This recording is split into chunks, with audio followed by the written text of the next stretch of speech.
Amazing. So tell us, first of all, where are you right now? Where are we talking to you? Right now, I'm in a quite spectacular place. I'm on my balcony in what's called Dubai Marina. And obviously that is in Dubai, which is both like an emirate and a country. It's kind of a confusing thing. Well, Stig, I mean, that takes us to the record that you just set in Mexico. And Yeah. you got to just, what was the experience like? I mean, we saw it on the news, and I mean, doesn't even sound like like a human being could do what you did, but just tell us about the experience. Oh, you absolutely can. Actually, another friend of mine, another marketeer friend, sent me a link from France yesterday. He's French, and it's still going, maybe not viral, but you know, it was on CNN International, on CNN Sport, it kind of picked up. We did a lot of work to get it there, but you never know who picks up your record. But I was happy they did, because like you correctly said, it was 202.0 meters. So it was like alluding to the year, you know. So when I do records, I call it the 2020 dive. So that was the name I kind of gave it. So the last 10 years, or a little bit more actually, it started in 2010 when I was the first in the world to break the 20-minute mark of holding your breath underwater. I wanted to be the first to kind of break that glass ceiling. I held my breath for 20 minutes, 10 seconds on April 1st in a shark tank in 2010. So 2010 and 20 minutes 10, you know, the same. So a play on numbers. So that kind of was the first time when I saw that it really took off with the media, that when I did a record that had more layers on it. So, I mean, for you being a filmmaker, although you of course understand that when you do storytelling, this is when people listen, or maybe at least understand it a bit more, and for sure they remember, or hopefully they remember. So the whole idea with the dive was to end 2020 on a positive note. You know, everyone is sick and tired of Corona, both literally and, you know, metaphorically, and you know, travel restrictions, you know, your project set on hold, your dreams set on hold, your family plans and your business plans, you know. So it was like to let people know, you know, hey, we shouldn't just hold up Corona or whatever as an excuse for pausing our plans, pausing our life, you know, which kind of comes back to what's behind me here. Like I said, I'm not fascinated with buildings, like, wow, that's amazing. But, you know, it's just a testimony to what you can actually accomplish in a relatively short time, you know. You can't do a lot in a day, but imagine what you can do in a year, you know. So that's 365 repetitions of something you're doing, whether it's your business or your love life or your training, like in my case. So I decided early in the year, when Corona hit, I just came back from filming with Discovery Channel in Zanzibar, and I had one day in Denmark because I was ready for I trained the Royal Air Force as well in Denmark, so I was tested in my ears and eyes and lungs and everything to later in August fly the F-16, the Fighting Falcon, the fighter planes, because we're switching now to F-35 in the Nordic region, and a whole new alliance there. So I'm training these guys for a lot of recent mental training and to make better decisions and stuff like that with breathing. So I just had one day in Denmark and then came from Africa into Spain. And that was early March. And we had a big entrepreneurial conference where actually every year, well, in the past, 400 Danish entrepreneurs would go. And I was speaking on main stage about breathing for, you know, mental stress resilience and decision making and optimizing your health and the health for employees. And then Corona hit, and that was the like 8, 9, 10, 11, 12 of March. Denmark shut down on the 12th, and then Spain on the 15th.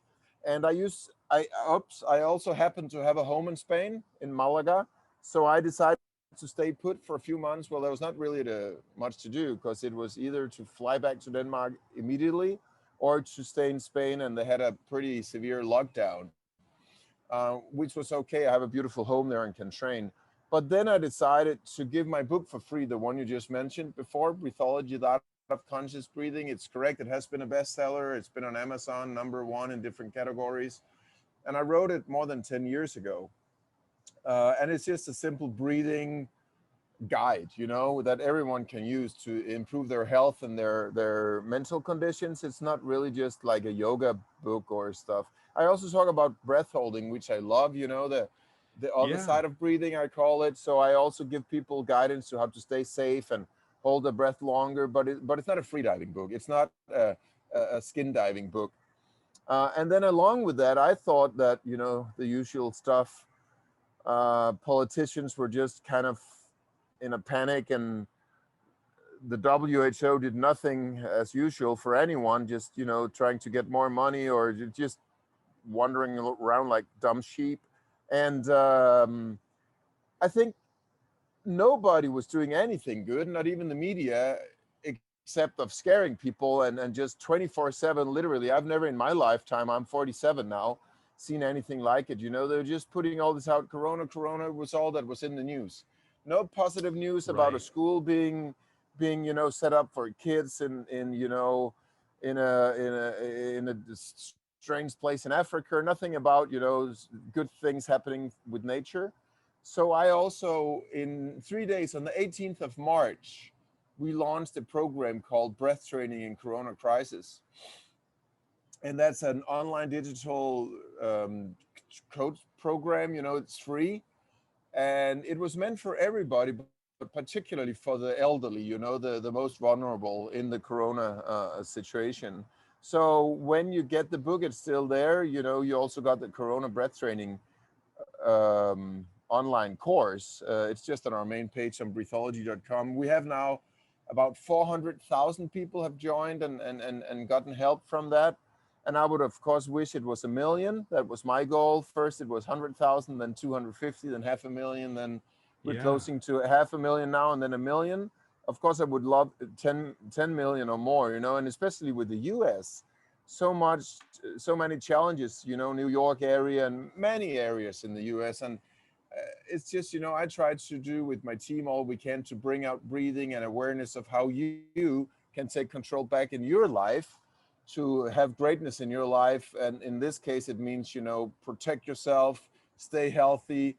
I'm not saying that just if you breathe right or if you eat vitamin C or get your zinc, you're not going to get corona or any other virus, but you certainly can do a lot of things to improve your immune system and to stay as strong as possible. And if you have corona or have had it, or any other virus for that matter, the flu, you can recover faster if you do some simple things in life. So the whole Yeah. point was with 2020 to train to get, I'm nearly 50, you know. So it was to say, hey, I'm halfway through my life, more or less, you know. A lot of people in my category or my age class, you know, maybe start to get a bit overweight or maybe not dream as much as when they were younger. So I was like, hey, no, let's, you know, use 2020, which is the most challenging year yet for many of us, to actually reset everything and start from afresh and see it as a good thing. Kind of like I really fancy the financial crisis in 2008 or 9, because it's like a reset in the best possible way. You know, let's look at all the good things we can do, and let's, you know, take care of ourselves and our employees and our families in an even better way. And let's not let media and the fear mongering take over. So to Right. me, the dive was important, and I don't think it's impossible to do, but it was the longest dive in the open sea and ocean ever performed. But to me, it's not superhuman crazy. It's more, I train a lot, so I mean, hopefully I could do it. But it was Yeah. more to give people hope and inspiration, and I think that's why it went viral. You know, people we're thirsting for some positive news, not just the scare campaigns all the time. It gets tiring. Well, you know, Stig, the other thing is, you know, when we talked last time, you know, I mentioned Roger Bannister to you and how and Yeah. him breaking the 4 minute mile. And what you are doing to me just struck me as, you know, you're breaking these mental barriers also of what's possible. Oh yeah, yeah. And It's just how much more powerful mental. we yeah. It's more mental than physical, and that's what people maybe don't understand.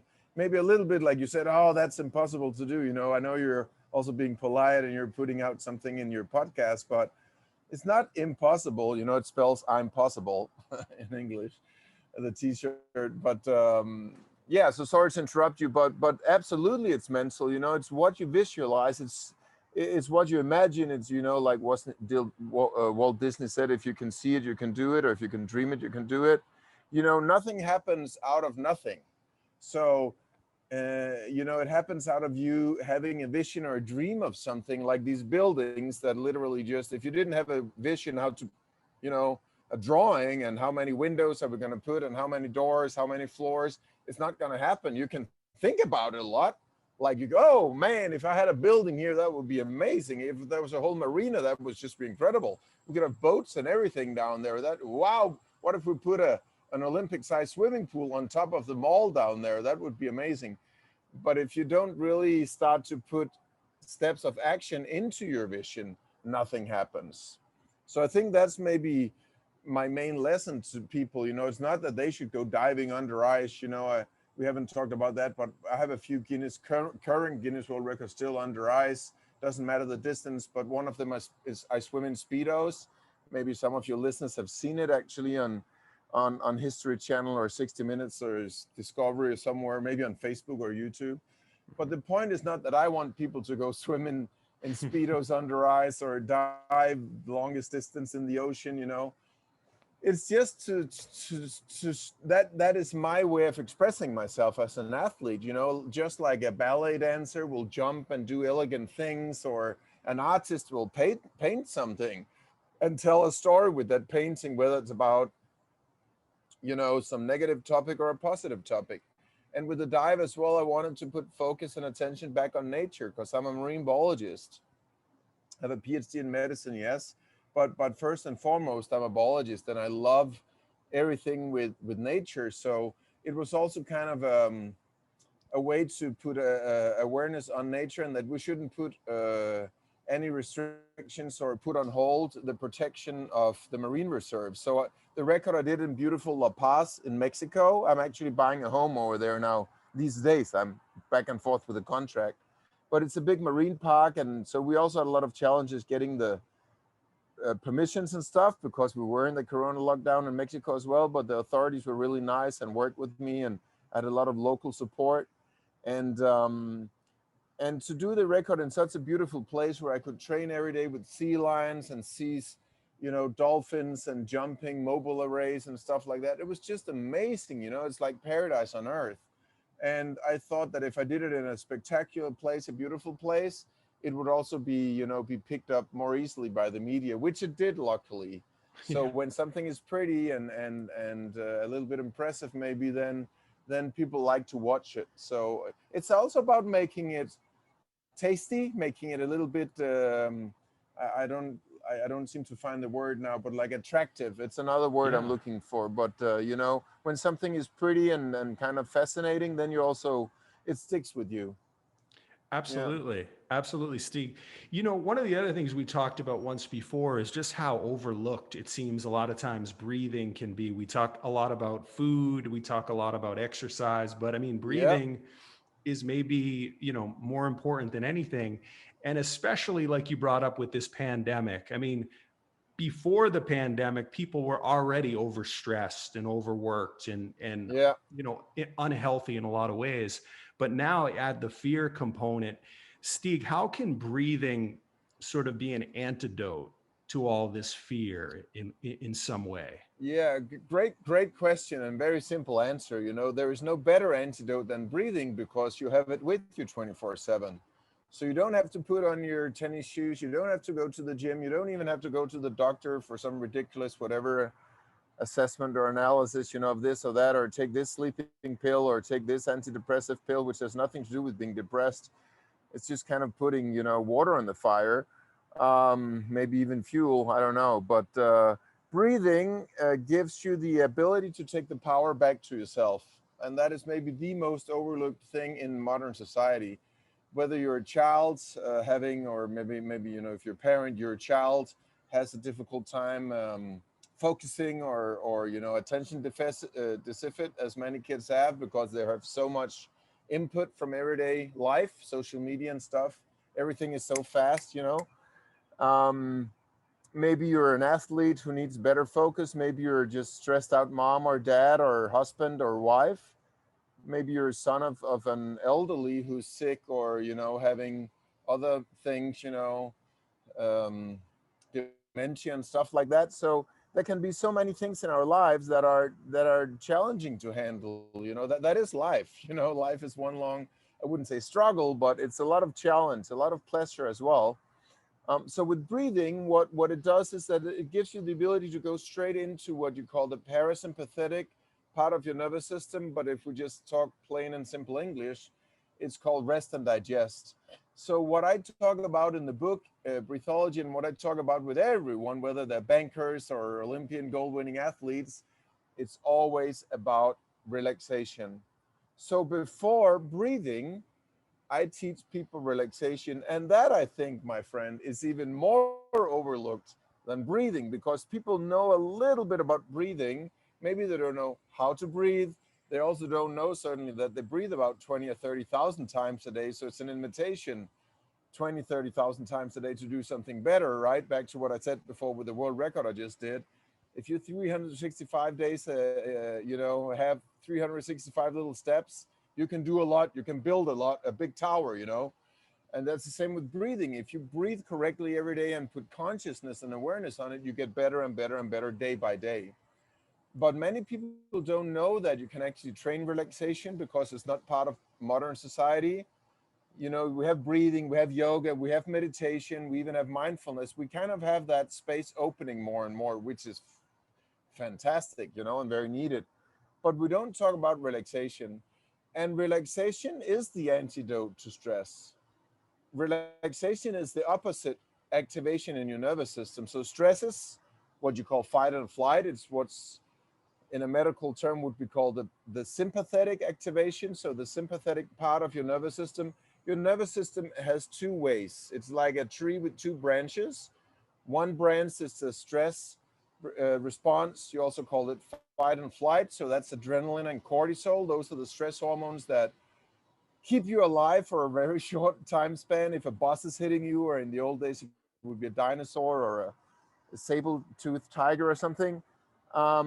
But that's like half a minute, you should get up and run and crawl into the tree, and then your heart rate goes down and you stop sweating and you kind of, you survived. But what happens is that so many people live in this fight and flight, and that is why people, I don't even need any medical statistics. I'm sick and tired of all this bullshit statistics that you need proof for everything when things are very common. They're like logical for even a child of the age of 5. So that's why we're seeing so many people dying from heart disease, from stroke, whether that's in your heart or in your brain. Probably also a lot related to cancer and your body being out of whack. It's not really being tuned and balanced. So stress and adrenaline and cortisol breaks you down. That's basically it. Whereas the other system, rest and digest, it has all the, I call them happy hormones, very unscientific, very wrong, but very, very correct.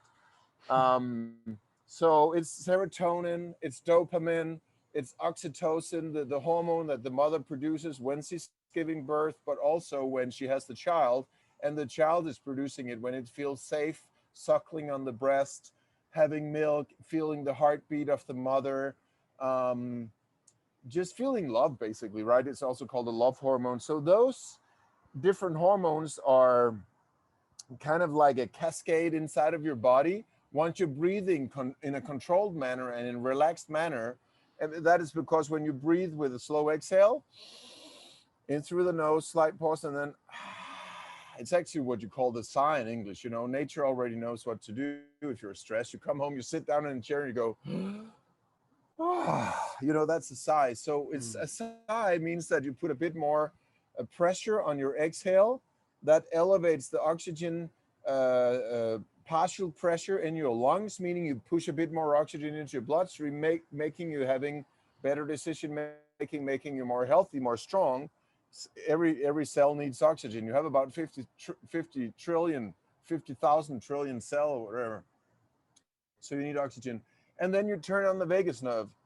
And that is one of my, I wouldn't say great inventions, but it's one of my biggest important lessons in life to teach people, is that with slow exhale, with controlled breathing, You can get your shoulders down, you can get the wrinkles off your face, you can get your mind to calm down, what they in yoga call the monkey mind, this, you know, hyper alert brain.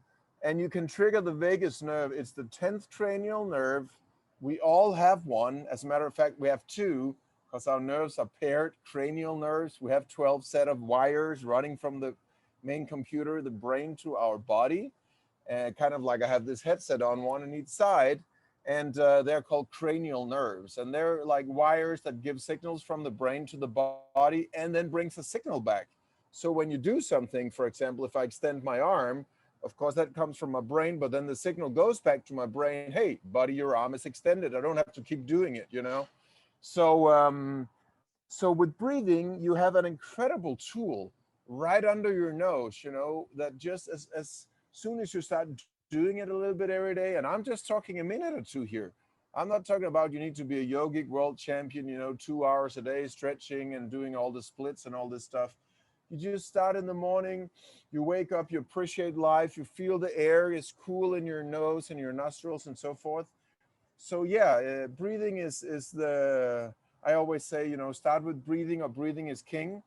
And that leads into automatic relaxation. And from there, you start to realize, oh my goodness, so many times a day, I can take a little break, you know, and you can do it with sound. And kind of prime yourself. It's kind of a self-hypnotic state to make you positive immediately. But apparently, or obviously, if you're in a meeting or if you're on a train or on a plane or whatever, you can just breathe silently. So it's also like a ninja technique, you know, it's like a secret technique you can use. Nobody knows you're doing it. You know, imagine the difference between before going into a sales meeting that you're stressed and running around and couldn't find the elevator, or you just wait those 10 seconds more, you know, half a minute, maybe run into a bathroom, or just those 10 seconds going to the executive, you know, office, to the door. You center yourself, you breathe, you exhale slowly, and you turn on the vagus nerve and the relaxed system. So you're kind of, you have the upper hand. You seem very calm, and you seem like a nice guy or woman for that matter, you know. So it's kind of like you become likable when you're more in peace with yourself. And that sells a lot more. I'm just taking an example here, but I am training also in sales techniques and stuff for companies. So it makes you more just likable, and not like a stressful guy who's just trying to push your agenda and sell some stuff, you know. And Right. so that's just one example. But I also do this with athletes. I call it the break in the break. It's kind of a thing I invented, you know. So whether you're, I'm here with one of the Olympian athletes. He's also Thomas Cup winner. If people are listening, they don't know what the Thomas Cup is. It's like the Super Bowl of badminton. Oh, So like the Grand Slam of tennis, but it's called the Thomas Cup. He won it a few years ago. So with him, you know, badminton is a small ball with feathers on it. Maybe not everybody knows it, but it's like tennis. Let's just say it's like tennis. Maybe I'm upsetting people here, or some people, but it's like tennis with a lighter ball. So the ball falls to the ground all the time. That's whole. It's not like bouncing like a tennis ball. When it falls to the ground, it stays. So that, but it could also be tennis and any other sport. You know, you have those, or American football. You have those little breaks every now and then where you can tie your shoes, where you can go in and dry your forehead with the towel, where you can do things in sport. I'm talking right now, but in life in general as well, of course, with the military as well. You know, you do have little things when you have to change ammo, or you have to, you know, jump out of the helicopter and stuff. So the pause in the pause means that you utilize that pause to your benefit. You optimize the time you have, and you optimize your own mental and physical well-being. You make sure you're in the best state you can be in, being relaxed, being focused, being oxygenized, being calm, you know, and then you make better decisions. And usually the outcome of what you do next will be more successful than if you're all in a panic, cramped up, you know, kind of just focused on one thing ahead of you and not really seeing the bigger picture. So like with blinders on. So I try to bring breathing into people's lives in a much bigger dimension. And that's also, again, back to the records. You know, the records are more like an eye opener and hopefully inspiration. That's kind of what I love to do. I love to inspire people, I don't believe in motivation so much. I've had this discussion many times, because motivation is something about money, or you give someone something. You know, self-motivation is good, but I think inspiration is most important, because when you inspire someone, you know, it's also in breathing. It's called inspiration, right? Inhalation, inspiration. It actually comes from the Latin spiritus, back from Greek. It means the soul. So in spiritus means you bring in the soul, you bring in the energy, you bring in the light. You know, to be able to put that life energy, or that, you know, imaginary force into people is what I love doing. So I Yeah. hope more people can start breathing with consciousness and awareness. They don't need to do a lot of fancy stuff. They just not need to start, you know, at some point, and then they will start to be curious and do more and more. And once you feel the good benefits of better sleep at night, and, you know, you feel better at sport, maybe you start losing a few pounds because your body gets more in tune, then everything kind of falls into place by itself, little by little, baby steps, I call it. Yeah, absolutely. Baby steps. And you've said before that your breathing is your life, and you can't trick your breathing, which is kind of a great way to kind of check in. You know, You you might be cannot, able and to, you cannot cheat it, is also what you mean. You cannot trick it. Maybe you can trick it in the sense that you can change it, but you can't cheat it. So if you can't fake it, is kind of what I used to say, I think, you know. But you can't fake it till you make it. You know, you can kind of make it relaxed, and then it comes into becoming relaxed. But you can't fake your physical and mental state, and breathing will tell that. So that is my point when I say that. You know, it's like a truth barometer. You know, it's like it's a truth tester. So if you're not aware of your breathing, and you're running around, you're panting, and you're a mouth breather, and you're losing way too much liquid, and you're breathing up in your chest, putting then tension on your heart. Why so many people also have heart problems and hypertension, because the blood needs to, you know, run faster and harder, and the heart needs to pump more because you're not breathing sufficiently. So, but the body doesn't care how you breathe. It just wants the oxygen. It's like, screw how you're breathing. If you don't breathe right, we'll just make you breathe wrong to get more oxygen, right? It's nature. So it's compensating. So my point is that when you're breathing or doing something wrong to yourself, whether it's stress from the outside, like an outside stressor, or it's inside of your thinking, or, you know, you're not taking care of your body, you're not eating healthy, that's an internal stress that your body has to deal with, then it is reflected in your breathing. So your breathing becomes superficial, shallow, rapid. You know, most people breathe too fast. So it's kind of like a chronic hyperventilation. Everyone, whether than sports or not, they're not PhD in doctor or something fancy stuff. Everyone knows that this breathing is hyperventilation. Every American knows that, but they don't know the consequences, the horrible consequences of, you know, migraine, tension,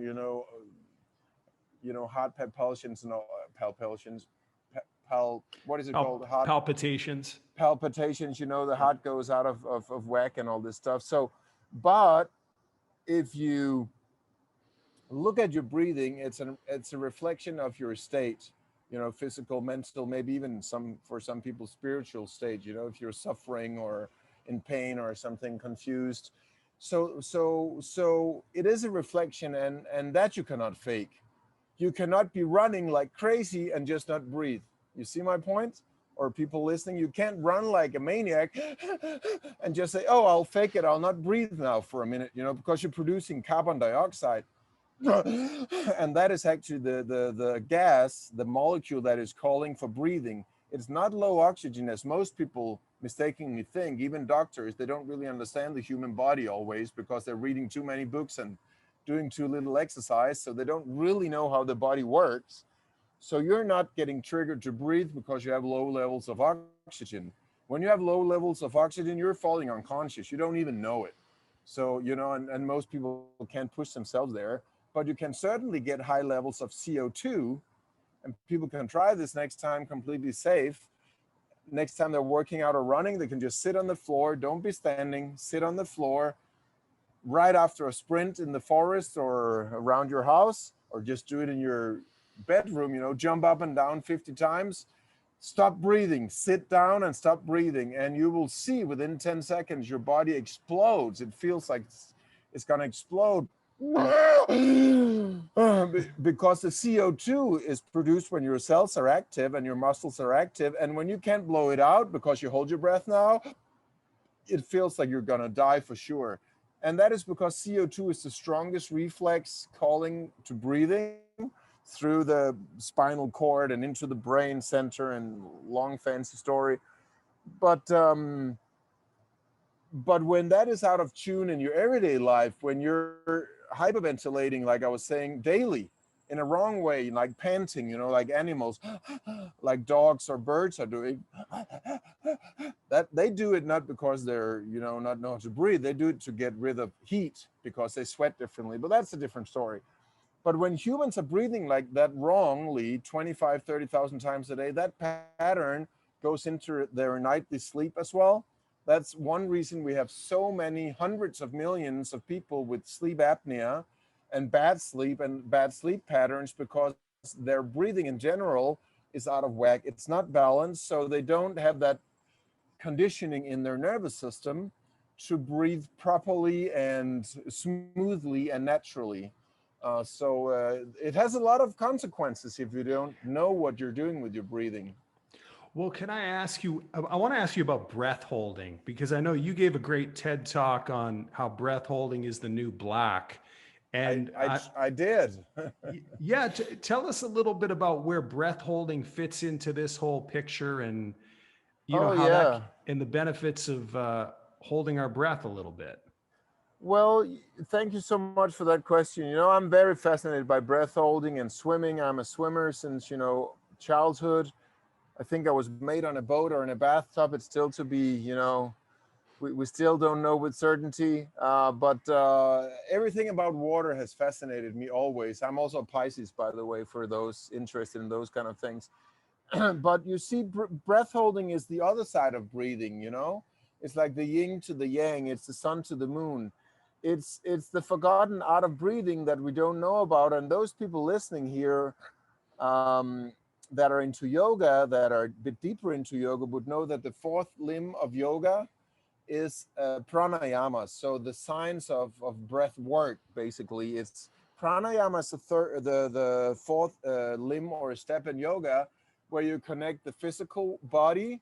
So from asana, from the yoga poses, but what you would call a go to the gym in modern life, connecting it to the more mental training, to the meditation, the fifth, sixth, seventh, and even eighth limb, the enlightenment, samadhi or nirvana paradise. So breathing is like the connector between your physical body and the mind and the spirit, like the higher levels of concentration and meditation. So you can say breath work is the gate. It's the bridge connecting those two. And I've been very fascinated by that since my studies of yoga, since my traveling to India to find gurus. I have 2 Indian gurus and 1 Argentinian guru that have introduced me and inducted me to this fascinating world. So on top of my freediving and holding my breath naturally, because that's what you do as a freediver, you want to hold your breath longer to stay down and see more, or set world records, whatever, or just have a good time being relaxed. When you dive underwater, the mammalian dive response kicks in. So we all have this response. I call it the inner dolphin to make it a bit more poetic or romantic. It's a beautiful picture. But we all actually do have this inner dolphin. We have a dolphin in our belly that we can awaken. And it's a set of reflexes or a response called the mammalian dive response, MDR, for those wanting to look it up. And it's fascinating because it makes your heart go down more slowly. So what you call bradycardia, or lower heart rate per minute, beats per minute, BPM. It changes the way your blood is flowing around. It pools the blood and shunts it into your heart and your lungs that are more oxygen sensitive, and obviously also pushing it up to your brain. So it gives you what's called it's called peripheral vasoconstriction. So the arms and legs kind of tighten up a bit, and the blood vessels tighten up a bit, the smooth muscles tighten up, and the blood is pushed into the core. And that's how you survive longer underwater. And it's the same whales and seals and diving mammals are doing. But we have that reflex still in us. And all those things are very healthy and beneficial. That's kind of to answer your question. So I've been fascinated by diving and free diving and swimming all my life. And then I love this yoga part and the breathing. But I've found more and more the last 20 years that I've been really studying this scientifically and experimentally, you know, with medical tests of all kinds of scans of my brain, of my organs, of my lungs, of my spleen and ultra-ray examination and all this stuff, that nobody's really talking about breath holding and the benefits. So that's why I made this TED talk that you alluded to, or that you talked about. Breath holding is the new black, because we're talking about breathing. That's good. We're getting awareness on breathing. That's better than not having it. But how can you understand breathing if you don't understand breath holding? You know, it's like in a relationship or like the day and the night. How can you have one without the other? You don't know light if you don't know darkness, and vice versa. So I'm trying to bring awareness. That's also why I do these freediving world records still, you know, this circus act. It's not because I need to have more world records, that I need to prove that I'm worthy or I can do all this incredible stuff. I have enough laurels, you know, I don't need any more medals. But I like to give like I explained, the storytelling behind it. And then when I have a record, like I have an interview with you now, and great pleasure of meeting interesting people, I have an opportunity to speak about on a deeper level why it's important and why I do these records, because then it brings the conversation forth of breath holding. And breath holding is also an amazing way, you know, that TED talk, people can go and find it. It's called Breath Holding is the New Black. But half of that time, they wanted me to talk about the blood that comes out of your lungs when you push too much and when you fall unconscious and all the horrible things. I did another TED talk in 2010 when I just had broken the 20-minute barrier. And they wanted me to talk about a lot of the drama. And I said, no, I talked 10 minutes about the world record.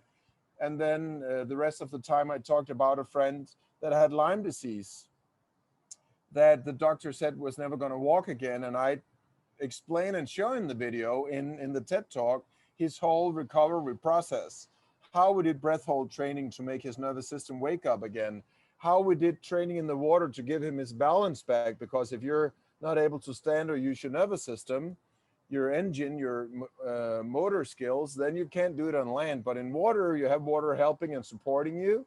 So I when I do rehabilitation, it's a 50-50 principles, 50% on land, 50% in water. I love simplicity in life. It's much easier to use, to implement, and to remember. So it was the same in the TED talk I did a few years ago, 2019, the breath holding is the new black. I spent half of the time not talking about the drama that they wanted me to talk about. I refused to do that. I said, I'm not coming if I can't put the agenda as I want it. And I spent half the time talking about PTSD and how breath holding is an incredible tool to go into your body, into your mind, and understand the tension and understand the trauma and kind of resolve it or unsolve it, or, you know, open the blockages. So of course we use breath work as well. And some people might be familiar to different breathing rhythms where you breathe more quickly and you do something called rebirthing, but they can also be a little bit tricky and a little bit tough on your system, and maybe you need some spiritual or psychological assistance. But with breath holding, I know very well what I'm doing, and I give people the opportunity to become comfortable in an uncomfortable situation. So that's my whole point. You know, like I said in the beginning of this interview, with breathing, you have this switch you can flick, you know. It's all about relaxation. So I call it relax on demand. This is what I train the military and all sorts of people to make better decisions and to relax on demand. But another big thing I talk about is to know how to become comfortable in an uncomfortable situation. And no matter if you're a world champion of breath holding or whatever you do, incredible shape you're in. Just before I came here, the Friday before I came here about a month ago, I was training the Danish Navy SEALs. all the leaders and the top tier, like the boss, the general, commander and the chief commander in chief of the Navy SEALs. He was also there. And I pushed them, you know, beyond what they're used to in their training. So even Navy SEALs can be pushed out of the comfort zone, because when you hold your breath, it doesn't matter how tough you are, how much, you know, how much you're in shape, you will meet your breaking point, because you'll pass out at some point, right? So I teach people to become comfortable in an uncomfortable situation, meaning they learn to become comfortable and relax and do the best they can in the given circumstance of, you know, of distress and fire, bullets and planes crashing around them and stuff like that. But still they have to find that silence, you know, that peacefulness, the eye of the hurricane in a situation that is very uncomfortable, you know, with everything boom, boom, boom. I'm just using this image from the military because it's easy to understand that if you're at war, it's hard to be at peace, you know, inside. But you can learn to do this, as we see in movies, when time slows down and you focus on your job of getting those kids evacuated or rescued from a burning house or from terrorists or something, right? So with breath holding, we have this incredible opportunity to start to get to know ourselves from a new perspective, a new angle. And I should also say here, never hold your breath alone in water. It's the first rule of diving, because you can fall unconscious and then you drown and then you die. So falling unconscious in itself is not dangerous. It's also not dangerous in water. It's called a blackout if you have somebody fishing you out. But if you don't have that and you don't know what you're doing, that is why we're seeing many men, and especially children, young boys, drowning every year in swimming pools around the world, sadly, because they don't know that the unconsciousness comes without warning. It's just like the computer dies and it becomes black. That's why you call it a blackout in freediving. So never do that, but you can hold your breath safely, even to breaking point, even past breaking point. When you're passing out, I wouldn't recommend it without me or another breath holding expert next to you. But you can train it in dry land. On dry land, you can train it in your bed. You can train it on your yoga mat, at your sports facility, you know, lying on the ground. Obviously, you wouldn't stand up, because if you black out, you fall and you lose maybe some teeth. So people can experiment at home with the breath holding, and you can also just do a pause of 10 seconds. Like right now, everyone on the podcast can just breathe in with the nose and hold their breath, 10 seconds.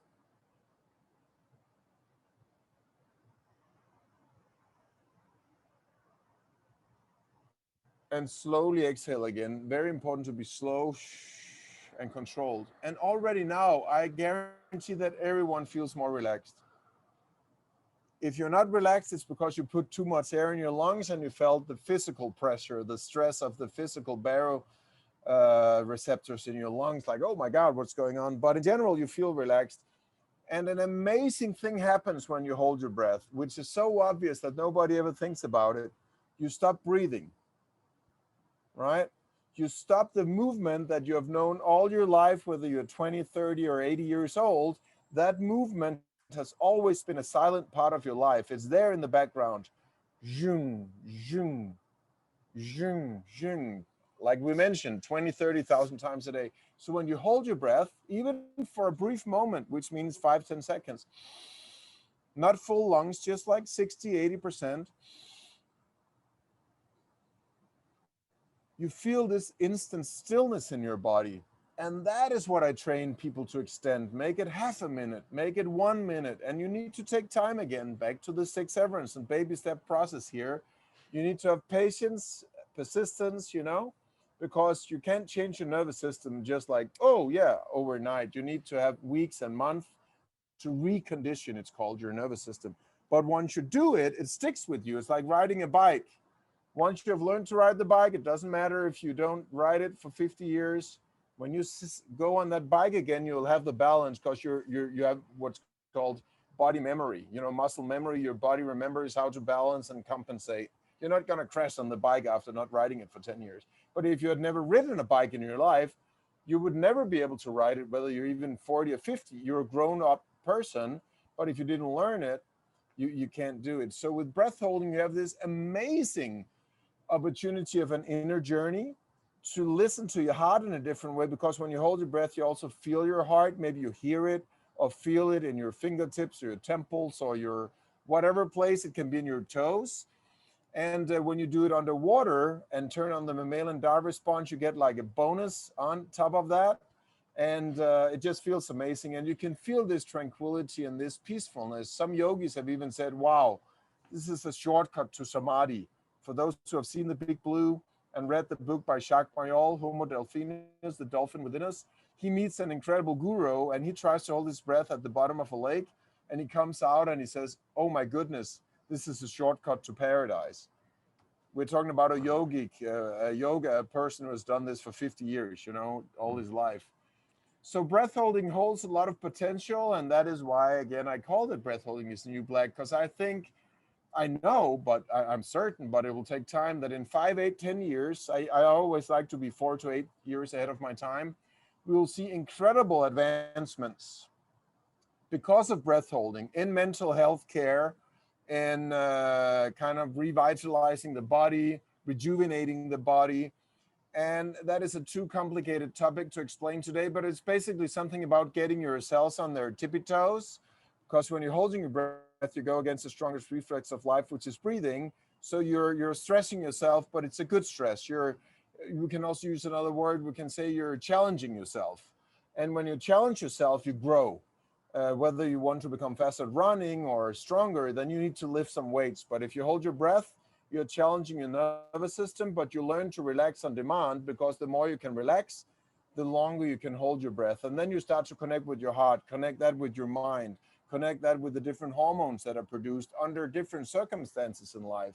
And you can take that from your breath holding into your everyday life situation. That's my big goal for people.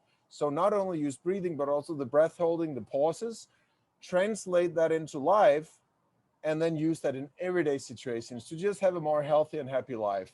That's the end goal of breathology. I love it. I love it. That's awesome.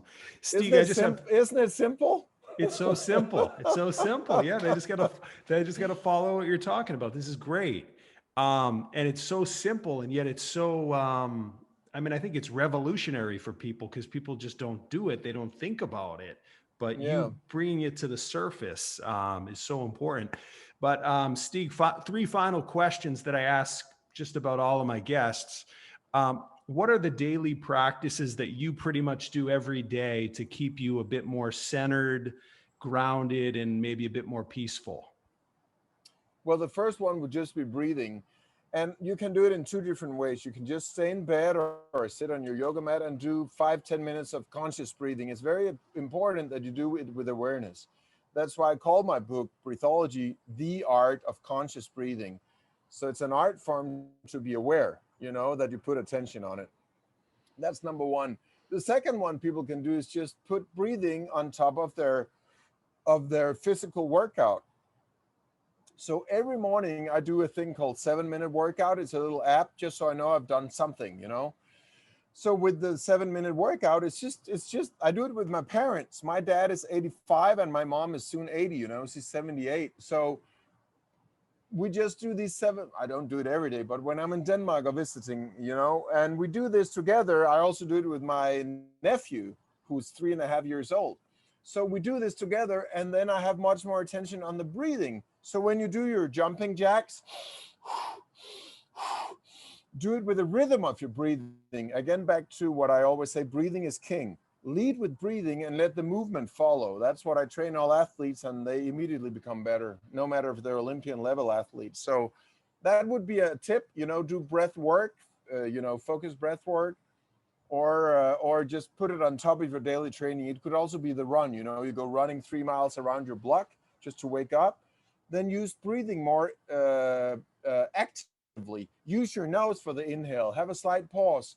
Have the rhythm of your body, of your steps following. You could also be walking if you're walking your dog or walking with a coffee. Make it simplistic, but make it, so that your movement is following your breathing. Always start with breathing. And then finally, you could, of course, start doing breath holding. We have something called the 7 days breath hold challenge on Breathology, on the breathology.com website. It's completely free. We have had hundreds or thousands of people joining it. And then you have 7 days and you get little tips and it's completely free. So for those interested, I would also suggest that you start trying to hold your breath, because it brings a new dimension into your life. So those are a few breathing tips. And then Great. I think just the awareness of what you can do in your everyday life in the small pauses. I'm talking about a stretch here. I'm talking about, getting a glass of water, hydrating. I'm just talking about the little things. That's what we do as paranoid athletes. We try to optimize all the time.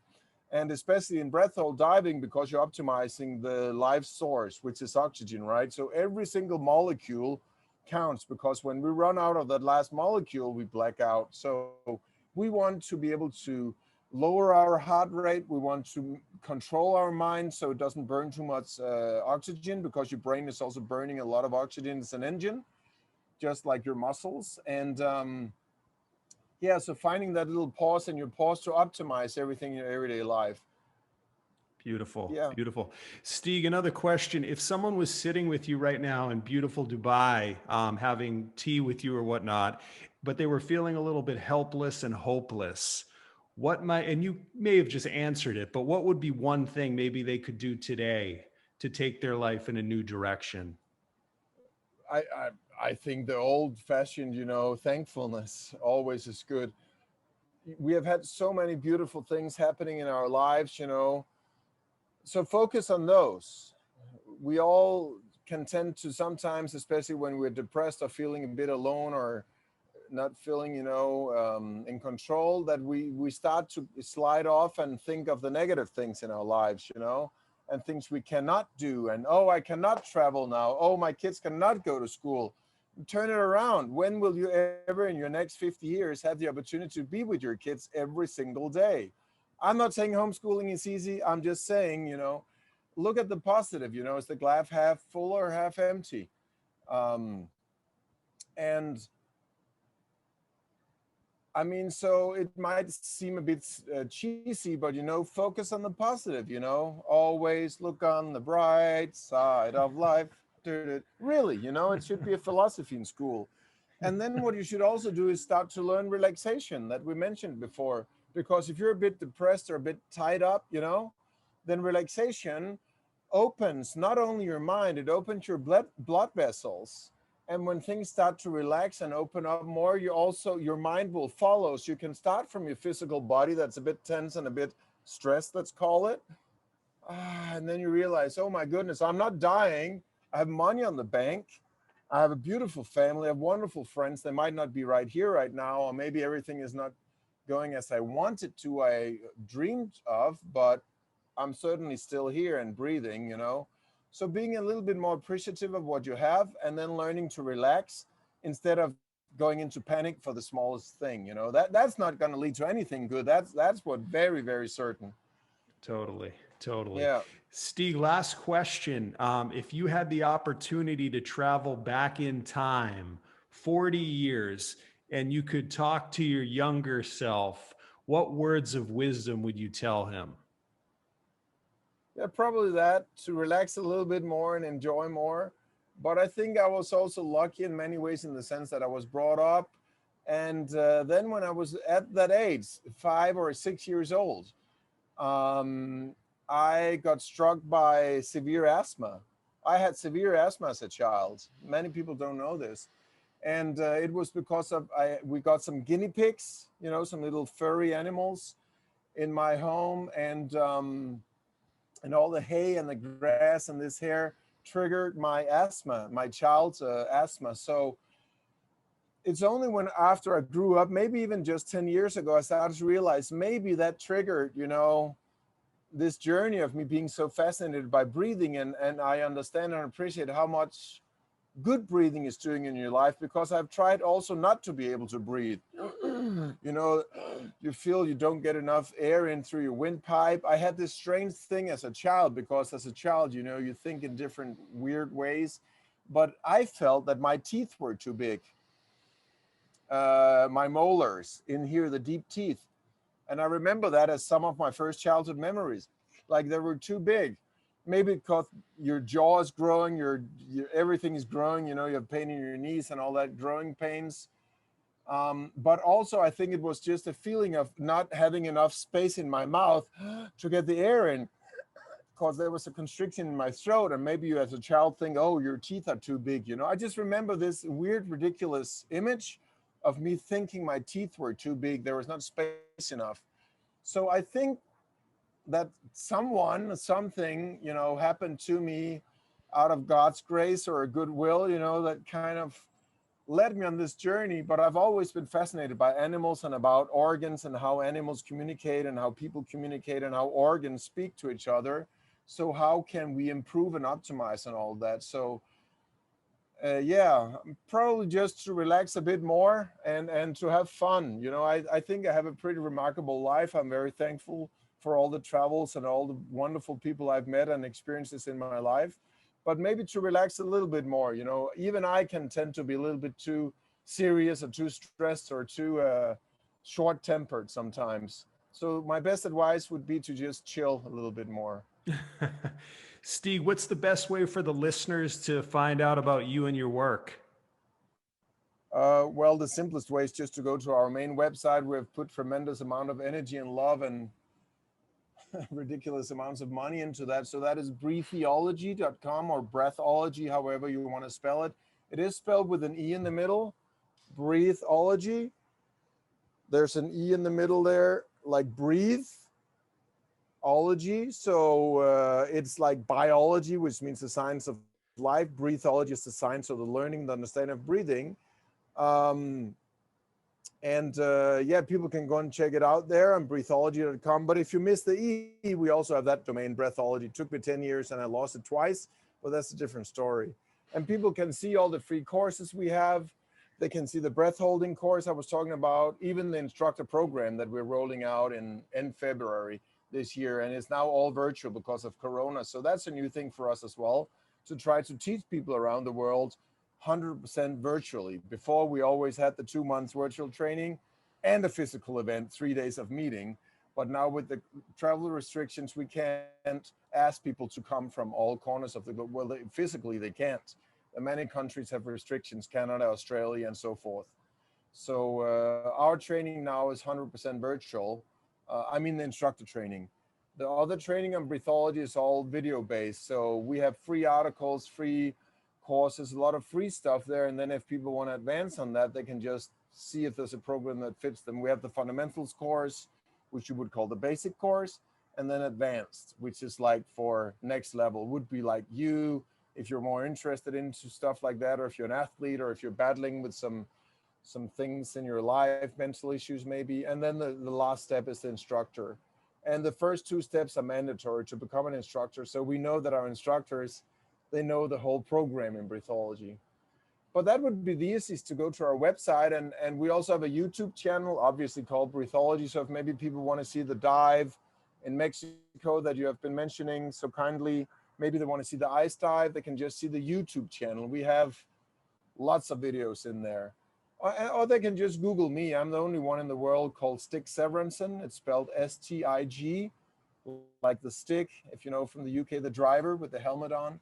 And then my last name, S-E-V-E-R-I-N-S-E-N, Severinsen. But the easiest is just to Google breathology and then take it from there. There's also a little link in the top about my bio if people want to know more what I've done in other sports and stuff. Awesome. Stig, thank you so much, my friend. It's great to connect with you for a little bit. Thank you so much also, and thank you for the time, and thank you most importantly to all the listeners or the viewers, if this also goes up on video. Absolutely. Because they've taken time out of their day to hopefully learn something new. So I hope they start to focus more on relaxation, on the breath wonders of their own life, whether it's breathing or maybe even starting to be a bit curious about the breath holding aspects that are so fascinating. Absolutely. So I just wish everyone the best. Like I said, we have a ton of free resources. We have articles explaining about the inner nose, about the nervous system in very simplistic ways on the website. So whether you're a school teacher or you just want to show your kids or you want to learn by yourself, we have great resources on breathology.com where people can at least start the breathing journey, and then they can take it anywhere else if they want to. You know, that's up to people's decision. Absolutely. You got to check it out. It's life-changing. It's life changing. Okay. I mean, I'm doing it in my own life, and I know the work you do, Stig. So Thank it's you. amazing stuff. Thank you so much, Stig. Take care. Thank you. Same to you and everyone else. Bye. All right. Bye, everybody.